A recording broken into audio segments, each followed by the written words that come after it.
Olá, sejam bem-vindos para mais um vídeo aqui no canal Livros de Teologia. Meu nome é Suelen e é com muita alegria que hoje eu vou estar fazendo a apresentação deste livro aqui.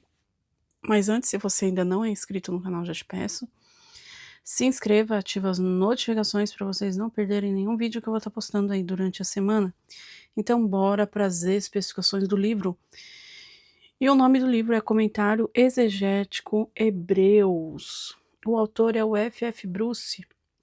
A altura do livro é de 23,7, a largura é de 16,5, a espessura é de 2,8, são 529 páginas, as folhas são brancas, o acabamento é de capa dura, editora Vida Nova, copyright 1990 e vindo para o Brasil, primeira edição, 2023. Deixa eu mostrar aqui para vocês aqui, olha, atrás do livro, a lombada. E aí, logo aqui atrás diz assim: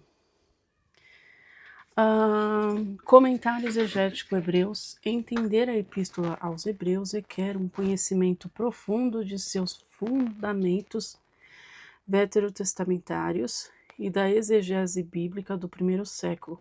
Este comentário de Hebreus demonstra a maestria de F.F. Bruce e o seu domínio desses dois assuntos, né? Primeiramente publicado em 1964 e lançado à aclamação crítica imediatamente, o comentário de Bruce tem permanecido por muito tempo como uma obra clássica e erudição bíblica evangélica. Pouco antes de sua morte de 1990, ele concluiu uma revisão completa do texto, incorporando 25 anos de estudos adicionais. Todos os leitores de Hebreus, estudantes e estudiosos, ministros e leigos, vão se beneficiar da exegese detalhada e precisa e da sabedoria pastoral que fluem deste livro. Aqui tem alguns irmãos que indica o livro aí de Bruce. Aqui está um pouquinho da vida acadêmica de Bruce. Ele nasceu em 1910 e faleceu em 1990. Ele foi um teólogo escocês, formado pela Universidade de Unbundle e aí Cambridge. E aí vai indo, tá? Aqui está. Eu comprei ele dia 13/10 de 2023, gastei R$ 84,65 pelo site da El Shaddai. Infelizmente, El Shaddai não está mais, fechou-se as portas, né? Comentário exegético. Fiz aqui algumas separações. A tradução foi por Valdemar Crocker. Ficha catalográfica. O sumário, né, ó, prefácio da série Comentário Exegético, prefácio da segunda edição, prefácio da primeira edição, reduções gráficas, linha, argumentação e epístola aos Hebreus, introdução, depois o texto e comentário, tá aí bem caprichado aí o sumário, tá? Então, o prefácio da série do Comentário Exegético é um comentário, então, acadêmico, tá? Prefácio à segunda edição, prefácio à primeira edição. A primeira edição e o que mudou na segunda edição, tá? E aí, reduções gráficas, que a gente vai encontrar aqui no livro, certo? Depois do coisa, tem aqui a linha de argumentação da epístola aos Hebreus, quer dizer. Aí fala aqui, olha, fez aqui um resumo, as divisões, certo? Então, aqui em 1 Hebreus, aí comentado 1, do capítulo 1 até o capítulo 2, versículo 18. Depois, Hebreus 3, do 1 até o 4, versículo 14. Aqui tá os resumos de cada um, né? Na terceira parte, quarta parte, tudo aí fazendo uma pincelada de cada um, que eu acho muito legal isso, tá? Depois aqui na introdução da Epístola aos Hebreus, a Epístola aos Hebreus é diferente da maioria das epístolas do Novo Testamento, no sentido de que, embora termine como uma carta, ela não começa como uma carta. Falta ali a costumeira saudação inicial, contendo os nomes do autor e dos destinatários. Entretanto, não somente as notas pessoais no final, mas em toda a sua extensão, a carta é clara e endereçada a uma comunidade específica pela qual o autor se interessa vividamente. No entanto, visto que nem essa comunidade nem o autor são expressamente identificados no texto na forma em que ela foi preservada para nós. O documento nos apresenta já de início uma série de problemas para os quais nenhuma solução concordante foi encontrada. Aqui tem o destinatário, né, para quem foi. Logo aqui embaixo aqui a gente tem algumas notas de rodapé, indicando aí alguns livros, fazendo menção de alguns comentários extras dentro do comentário aí escrito por F.F. Bruce, tá? Logo em seguida, depois da introdução, que tem aqui umas 30, deixa eu ver quantas páginas só de introdução, 36 páginas só de introdução. Aqui a gente tem já o comentário, e aqui foi separado, vai ser comentado agora a condição definitiva do cristianismo, do capítulo 1, versículo 1 até o versículo 2, até o capítulo 2, versículo 18. E aqui já mostra aqui, vai ser comentada aqui a revelação, tá vendo a mãozinha aqui, ó? A revelação definitiva de Deus, a revelação definitiva de Deus em seu Filho, que nem tá aqui em seu Filho. Exegese e exposição, tá? Ó, em épocas anteriores, Deus falou aos nossos pais por meio de profetas em diversos dias e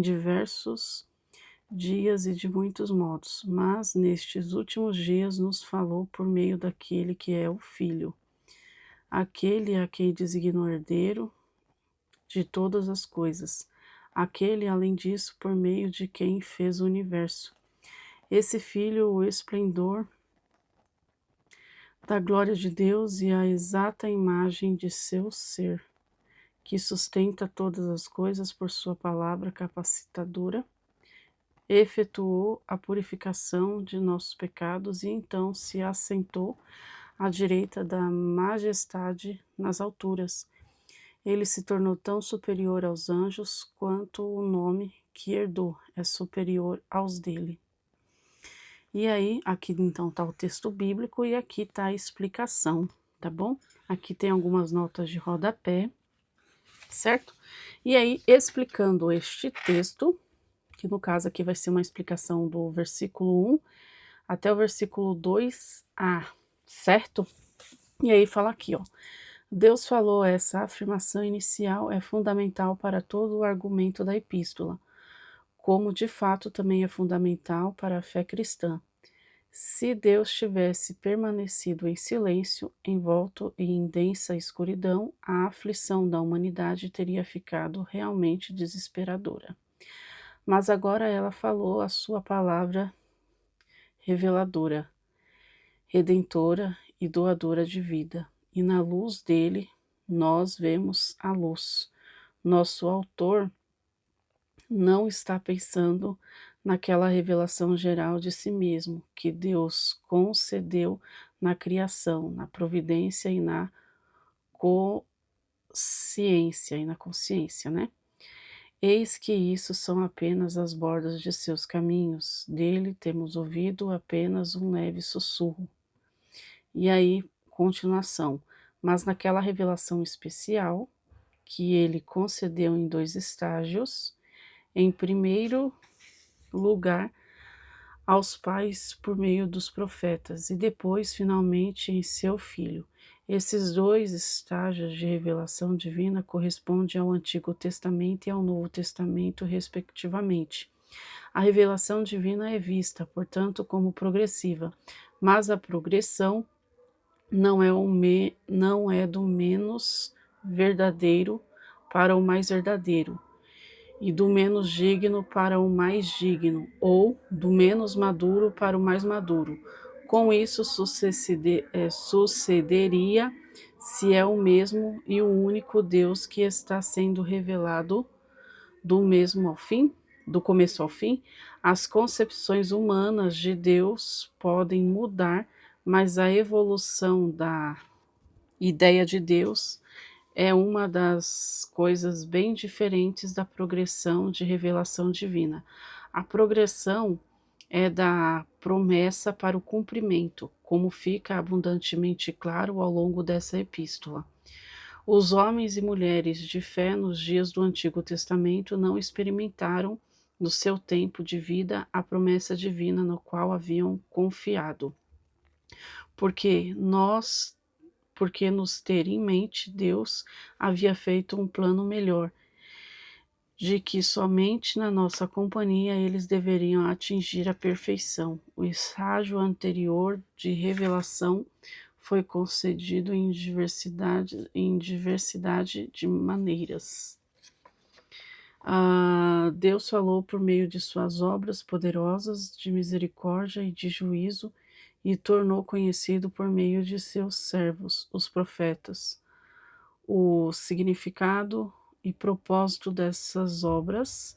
Eles foram admitidos e no seu conselho secreto e apresentaram antecipadamente o plano dele.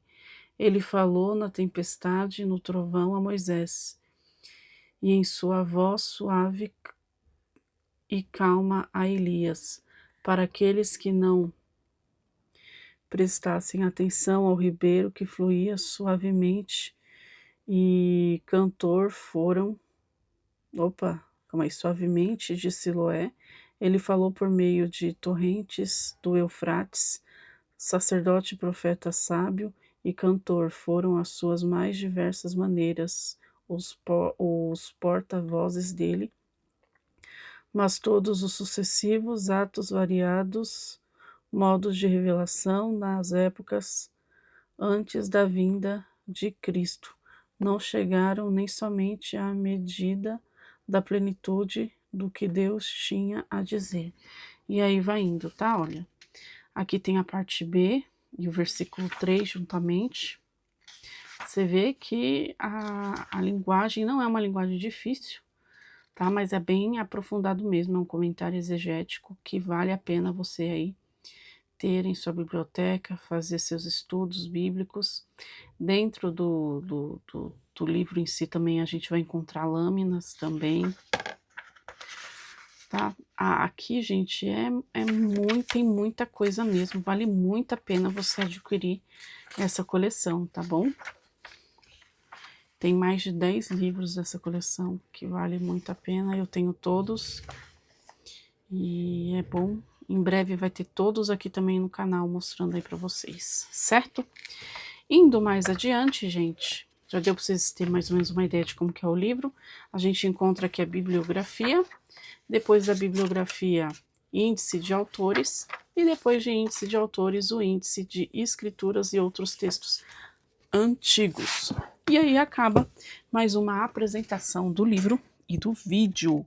Certo, gente? Eu dei uma lidinha só para vocês terem uma ideia de como que é o livro por dentro. Se você querer mais, querer que eu leia alguns textos e tal do livro de Hebreus, coloque aí nos comentários. Assim que possível eu vou gravar um vídeo e também vou criar uma pastinha, uma playlist só dos livros que eu tô lendo nos comentários, indicações de vocês. Leia tal versículo, tal, comentário do livro, aí eu leio e coloco nessa pastinha aí da playlist, tá bom? Então esse é mais um vídeo, eu espero muito que vocês tenham gostado. Em breve eu vou estar fazendo assim que eu terminar esse vídeo, já vou fazer já o vídeo desse daqui, Gálatas, tá bom? Deus abençoe a vida de cada um e tchau!